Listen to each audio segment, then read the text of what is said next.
my motto, nothing's ever holding back. Hello everyone and welcome back to the Lone Road iRacing podcast, the show where we talk all things iRacing, from racecraft and strategy to the mental side of sim racing and everything else in between. I'm Guy Robertson, and wherever you're listening from around the world, thank you so much for joining me. This week's episode wasn't planned. It wasn't inspired by an update from iRacing. It wasn't inspired by a new car or a new track. It was inspired by one email. An email that, if I'm honest, stopped me in my tracks, because I realised the person writing it isn't alone. In fact, I think thousands of iRacers feel pretty much exactly the same. Let me ask you a question. Have you ever opened iRacing, selected your favourite series, looked at the register button, and then quietly closed the simulator because you've convinced yourself, I'm not ready yet? Maybe you thought your pace wasn't good enough. Maybe you were worried about causing incidents or accidents. Maybe you were afraid of ruining somebody else's race. Or maybe you just didn't want to make a fool of yourself. If you've ever felt like that, today's episode is for you.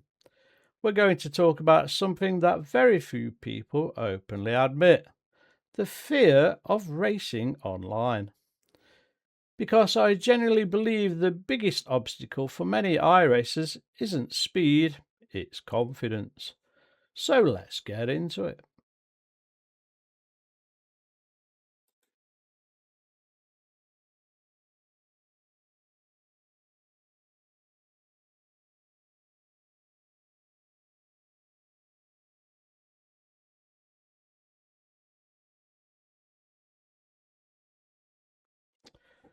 This week, I received a brilliant email from somebody called Martin. And Martin, if you're listening, thank you for sending it in. He writes, I've been racing for a few months and I'm beginning to have pretty good pace. Great start. Then he says, my racecraft is lacking. I mostly practice against AI because I'm afraid of being one of those people that ruins other people's races. And that sentence really hit me. He goes on to explain that he's had a few accidents, haven't we all? He's consistent over 20 laps. He's even raced against drivers with 3,000 or 4,000 I rating and held his own. Yet, as the email continued, he still doesn't believe he is ready. Not because he isn't quick, because he's kind of scared. Scared of crashing, scared of making mistakes, scared of ruining somebody else's race. And perhaps most importantly, scared of looking like he doesn't belong. Martin, thank you, because you've probably spoken far more people. You've probably spoken for far more people than you actually realise. You know what's interesting, viewers and listeners? Nobody joins iRacing hoping to wreck people. It's not titled Wreckfest iRacing or iRacing Wreckfest. Nobody signs up thinking, I can't wait to ruin somebody else's evening. The people who worry about causing accidents are usually the people trying hardest not to. Think back to your own official first race. Hands sweating, heart pounding, watching the countdown, thinking, please don't hit anybody into turn one. And we all have to experience that. Every single one of us. The funny thing is, Martin doesn't actually have a speed problem. He's already told us that he can race consistently. He's already told us he's held his own against quicker or higher I rating drivers. So this isn't about pace, it's about permission. He's waiting to give himself permission to believe he belongs. Now, Martin spends a lot of time racing AI. And before anybody misunderstands me, what iRacing has provided us is absolutely brilliant.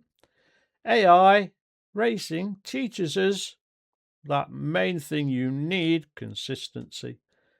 It also teaches us braking points, racing lines, tyre management, car control, racing under pressure, and racing discipline.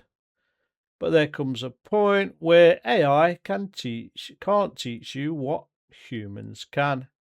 Because guess what? Humans make mistakes, humans bluff, humans defend, humans leave just enough room.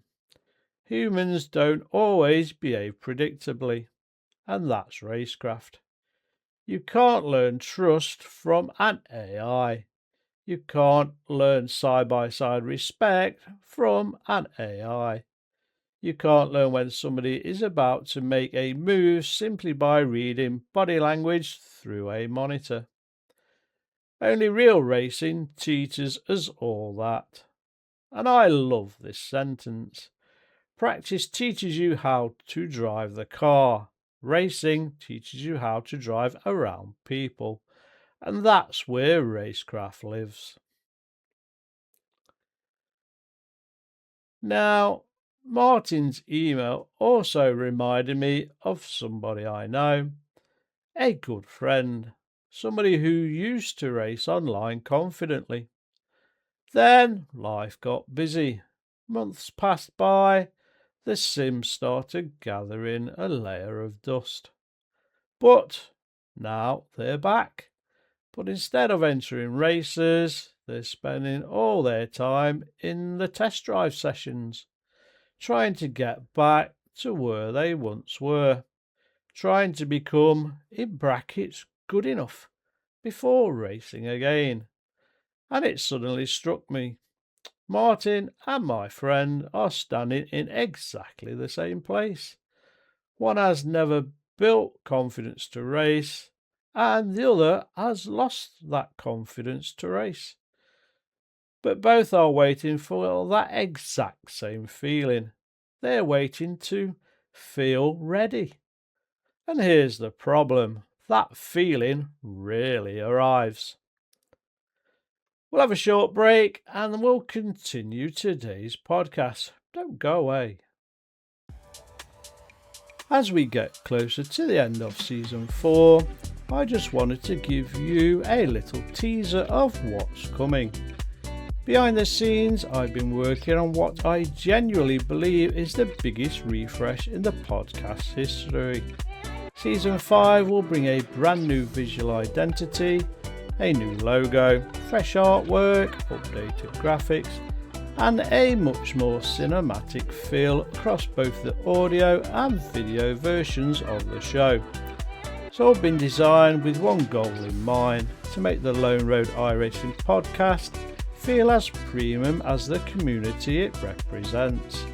I can't wait to share it with you over the coming weeks, and I really hope you'll love it as much as I've enjoyed creating it.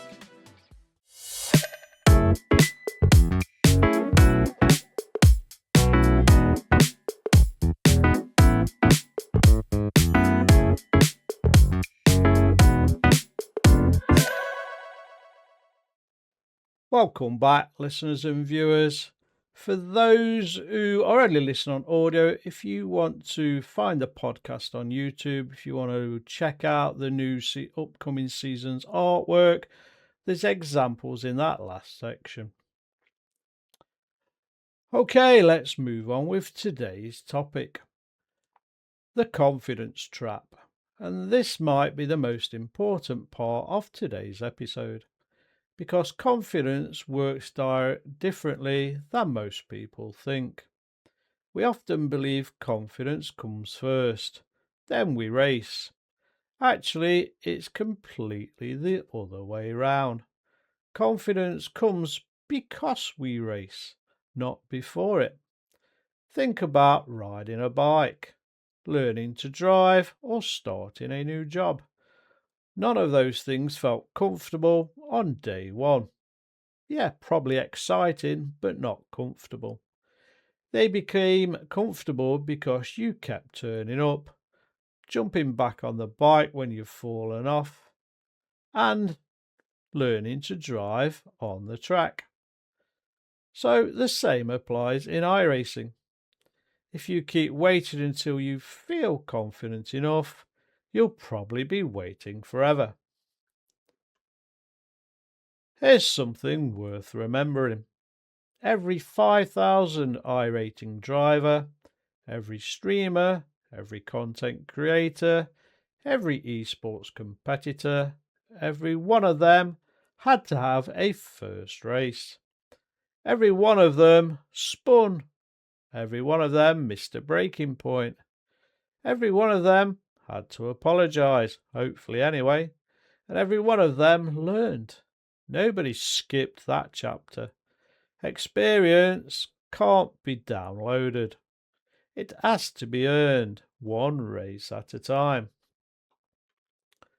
Now, I also think newer drivers massively overestimate how harsh experienced racers are.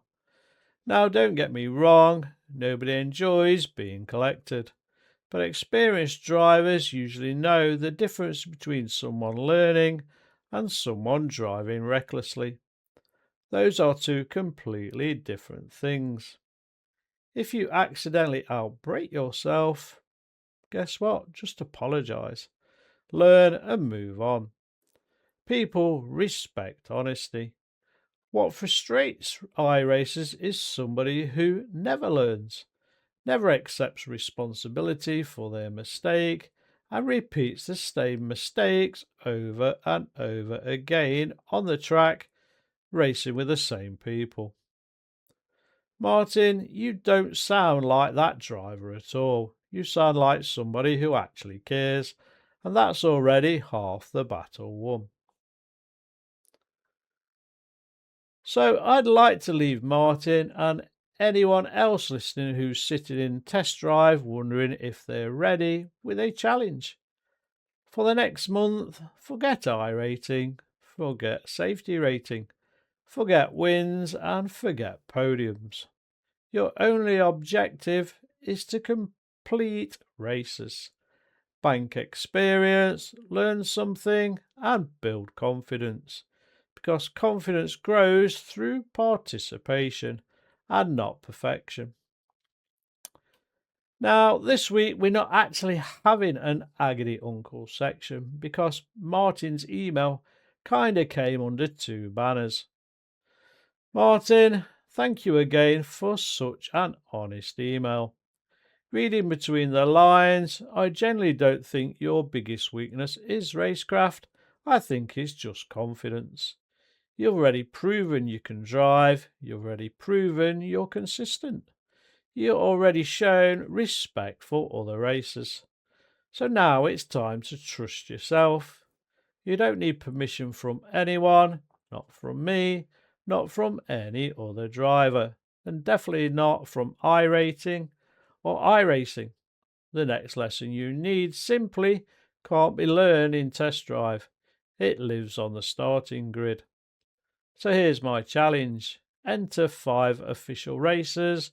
Don't look at your iRating. Don't worry about where you finish. Simply race and enjoy it. And afterwards, email me back again. I generally love to hear how you're progressing. So today we're going to close the podcast slightly earlier than normal. Today's episode started with Martin, but it also reminded me of one of my good friends. Two completely different journeys, one new to online racing, and one returning after many months away. Yet both found themselves trapped by exactly the same thought. I'm not quite ready yet. Maybe you're listening today and that's you. Maybe you've been practicing for weeks. Maybe you've been watching races instead of entering them.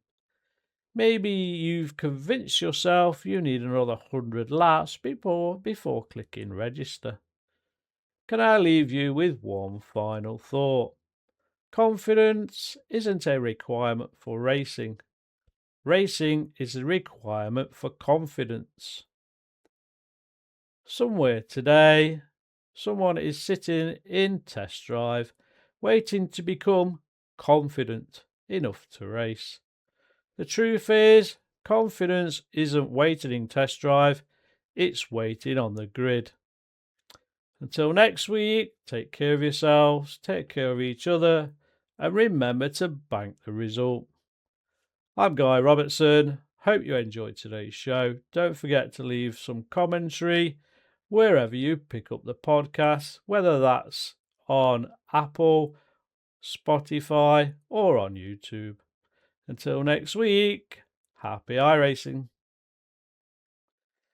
As we get closer to the end of season 4, I just wanted to give you a little teaser of what's coming.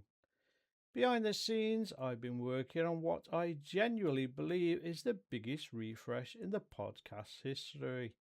Season 5 will bring a brand new visual identity, a new logo, fresh artwork, updated graphics, and a much more cinematic feel across both the audio and video versions of the show. It's all been designed with one goal in mind: to make the Lone Road iRacing podcast feel as premium as the community it represents. I can't wait to share it with you over the coming weeks, and I really hope you'll love it as much as I've enjoyed creating it.